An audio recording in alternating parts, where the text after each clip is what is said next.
हाँ, तो प्यारे बच्चों अभी अपन ने अंतर आणविक बलों के बारे में देखा। अंतर आणविक आकर्षण बल अपन ने 2 प्रकार के पढ़े, एक सहसंजक और एक आसंजक। इसी आधार पे अपन पृष्ठ तनाव का आणविक सिद्धांत पढ़ने जा रहे हैं।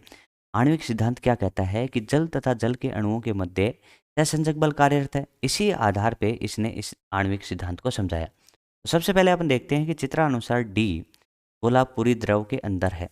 तो जो ये डी जो गोला है वो पूरी तरीके से द्रव के अंदर डूबा हुआ है। तो अब इस पे क्या होता है, जल का अणु ये है। अब क्या होता है, गोलाई क्यों बनाया? तो अपन कह सकते हैं ये जो जल का अणु है, इससे आणविक प्रास जो होती है वो 10⁻⁹ मीटर होती है।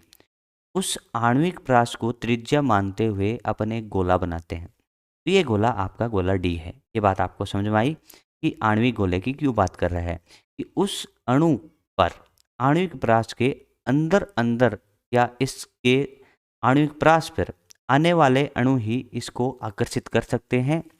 इससे दूर वाले अणु जैसे ये जल का अणु इस जल के अणु को आकर्षित नहीं करेंगे, क्योंकि अंतर आणविक बलों की कुछ प्रास होती है, यानी कुछ दूरी होती है, उसी के अंदर वो कार्यरत होते हैं या लगते हैं। इससे ज़्यादा दूरी पे वो नहीं लगते हैं। तो मैं कह सकता हूँ कि आणविक बल जो होंगे वो इस त्रिज्या यानी इस आणविक प्रास के अंदर अंदर लगेंगे। ये बात आपको समझ में आई। तो इस तरीके से अपन ने एक गोला बनाया। अब अपन कह सकते हैं कि इस जल के अणु पर इसमें सभी प्रकार के इसके चारों तरफ जो जल के अणु हैं वो समान रूप से आकर्षित करते हैं। समान रूप से समझो कि जैसे इस जल के अणु ने इसको इस तरफ आकर्षित किया, ये जो जल का अणु था उसने इस तरफ आकर्षित किया। तो मैं कह सकता हूँ कि जितना आकर्षण इसका है उतना ही आकर्षण इसका है। तो इसमें नेट आकर्षण शून्य हो गया। इसी तरीके से ऊपर वाले ने जितना ऊपर की तरफ आकर्षित किया उतना ही इस नीचे वाले ने आकर्षित किया, तो इसका भी नेट जीरो आ गया। इसी तरीके से इसका और इसका भी नेट जीरो आ गया और इसी तरीके से इसका भी जीरो आ गया। तो मैं कह सकता हूँ कि इस पे परिणामी सहसंजक बल यानी परिणामी सहसंजक बल कितना होगा, शून्य होगा। ये आपको अच्छे से समझ में आ गया होगा कि कोई भी जो जल का अणु हो और उससे आणविक परास की त्रिज्या के बराबर जब गोला बनाए और वो पूरा का पूरा द्रव के अंदर आ जाए, तो मैं कह सकता हूँ कि उस पे सभी दिशाओं से समान रूप से आकर्षण बल लगेंगे। तो उस पे परिणामी बल यानी मैं बात करूँ एफ नेट की, उसका मान आएगा शून्य। ये आपको यहाँ पे समझा दिया गया है। चलिए अब अपन आगे बढ़ते हैं और एक दूसरे गोले की बात करते हैं। तो अपन यहाँ पे कर रहे हैं गोले बी की बात, जो कि ये जल का अणु है। ये जल का अणु जल की सतह से थोड़ा सा नीचे है, लेकिन ये वाली दूरी जो है ना वो आणविक प्रास के बराबर नहीं है, क्योंकि इसका पूरा गोला तो आप कह सकते हैं ऐसे बनता। ये पूरा गोला तो बना ही नहीं है। अब होता क्या है कि अपन कह सकते हैं इसको पढ़ें तो द्रव की सतह के थोड़ा नीचे है। नीचे की तरफ अधिक अणु होने के कारण अधिक आकर्षित होता है। मैं बात करूं यहाँ पे जैसे ये इस जल के अणु ने इस तरफ आकर्षित किया, तो इसका आकर्षण ऊपर वाले जल के अणुओं के आकर्षण की तुलना में मजबूत है। तो अपन कह सकते हैं कि इस पे जो लगने वाला नेट आकर्षण बल है वो नीचे की ओर होता है।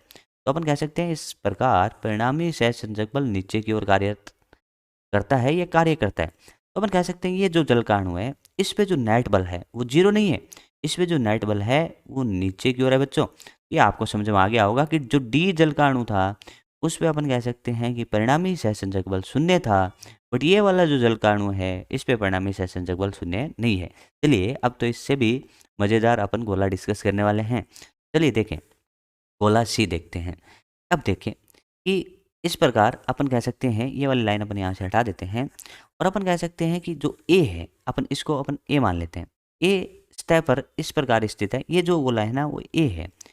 इसकी आणविक सक्रियता का आधा गोला द्रव के बाहर है।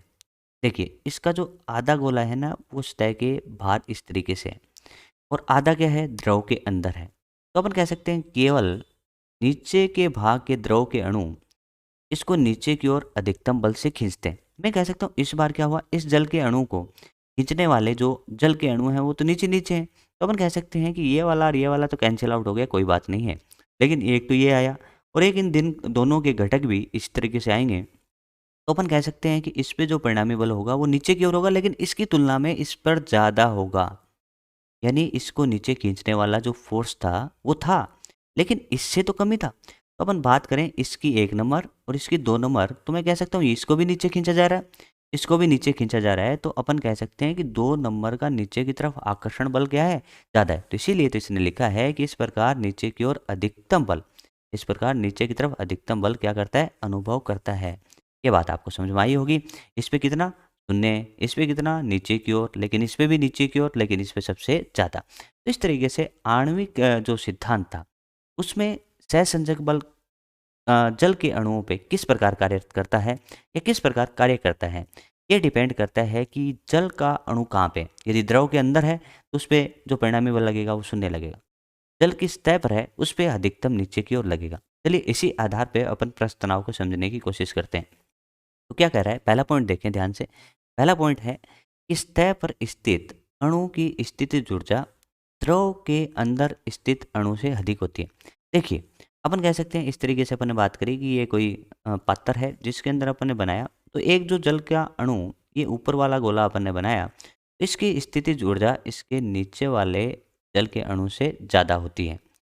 और अपन ये जानते हैं कि एक निकाय स्थायी साम्यावस्था में तब होता है जबकि उसकी स्थितिज ऊर्जा न्यूनतम होती है। ज़्यादा ऊर्जा होना, स्थितिज ऊर्जा ज़्यादा होना अच्छी बात नहीं है। जितनी स्थितिज ऊर्जा ज़्यादा होगी उसका स्थायित्व कम होगा। तो अपन कह सकते हैं कि स्थितिज ऊर्जा जितनी न्यूनतम होगी स्थायित्व उतना ही ज़्यादा होगा। अब बारी आती है कि भाई ये जल का अणु ज़्यादा स्थायी है फिर या, तो अपन कह सकते हैं कि इसकी स्थितिज ऊर्जा कम है, इसकी ज़्यादा है, तो स्थायी तो ये नीचे वाला हुआ। तो फिर स्थायी ये नीचे वाला हुआ तो मैं कह सकता हूँ जल के अणु जो सतह पे हैं उनकी कोशिश क्या रहेगी, नीचे की तरफ आने की रहेगी, क्योंकि स्थायित्व है वो भी ग्रहण करना चाहते हैं। इसी आधार पे अपन देखिए क्या कहते हैं कि इस प्रकार न्यूनतम स्थितिज ऊर्जा के लिए द्रव की सतह पर न्यूनतम अणु रहते हैं।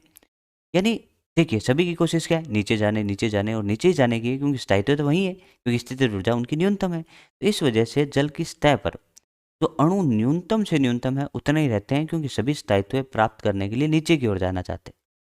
तो अब अपन देखें कि सतह अपना न्यूनतम संभव क्षेत्रफल प्राप्त करने की कोशिश करती है, और यह प्रकृति जो होती है पृष्ठ तनाव को प्रदर्शित करती है।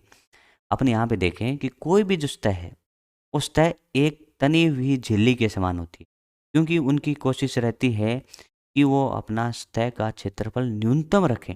तो जिस तरीके से अपन कह सकते हैं कि झिल्ली जैसे प्लास्टिक को अपन चारों तरफ से खींचें तो वो तन सी जाती है, एक चादर टाइप बन जाती है, या फिर अपन कहें कि बेडशीट है, बेडशीट के चारों कोनों पकड़ के अपन उसको खींचें तो उस जिस तरीके से उसमें तनाव प्रोड्यूस होता है, तो वो तनाव ही आपका पृष्ठ तनाव कहलाता है।